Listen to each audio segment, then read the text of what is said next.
যে খবরের দিকে শুরুতেই নজর রাখবো, বিরতির আগেই আপনাদের জানিয়েছিলাম ডায়মন্ড হারবারে প্রার্থী হচ্ছেন না নওশাদ সিদ্দিকী। যেই আশা তিনি জিইয়ে রেখেছিলেন না, সেই আশায় জল ঢাললেন। অভিষেকের বিরুদ্ধে ভোটে লড়ছেন না নওশাদ। ডায়মন্ড হারবারে মজনু লস্করকে প্রার্থী করেছে আইএসএফ। যাদবপুরেও প্রার্থীর নাম ঘোষণা আইএসএফ এর। ব্যারাকপুর উলুবেড়িয়াতেও প্রার্থী দিচ্ছে আইএসএফ। কিন্তু অত্যন্ত গুরুত্বপূর্ণ, অত্যন্ত ইন্টারেস্টিং যে ফ্যাক্টর, তা হলো ডায়মন্ড হারবারে তিনি প্রার্থী হচ্ছেন না। কথা বলবো আমাদের প্রতিনিধি, এই মুহূর্তে রয়েছেন প্রদীপ্ত কান্তি ঘোষ। প্রদীপ্ত, কি হলো হঠাৎ? নওশাদ সিদ্দিকী তিনি তো 100% শিওর ছিলেন, কনফিডেন্ট ছিলেন যে ডায়মন্ড হারবার থেকে তিনি প্রার্থী হচ্ছেন, তিনি লড়াই করবেন, কিন্তু কি হলো হঠাৎ?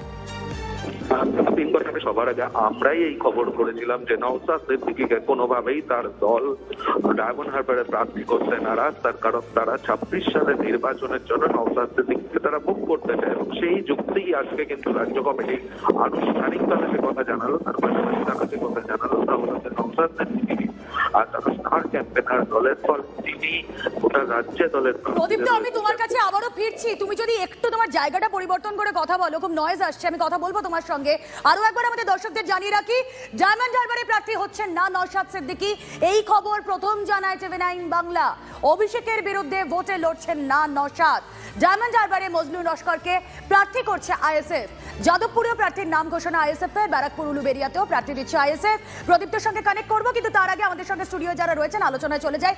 জন্টু বড়াইক আমাদের সঙ্গে রয়েছেন, আমি তার কাছে যাই। জন্টুদা, এই নওশাদ সিদ্দিকী তিনি কনফিডেন্ট ছিলেন যে তিনিই লড়ছেন, এবং এই নওশাদ সিদ্দিকী তিনি বারবার বলছিলেন যে তৃণমূল প্রার্থী দিয়ে দিয়েছে, প্রার্থী দেওয়াতে এত দেরি করায় কোথাও একটা অ্যাডভান্টেজ পেয়ে যাচ্ছে তৃণমূল। সেখানে দাঁড়িয়ে নওশাদের পিছিয়ে আসা, ডায়মন্ড হারবারের প্রার্থী না হওয়া, 2026-এর জন্য নিজেকে রিজার্ভ করে রাখা, কি মনে হয়?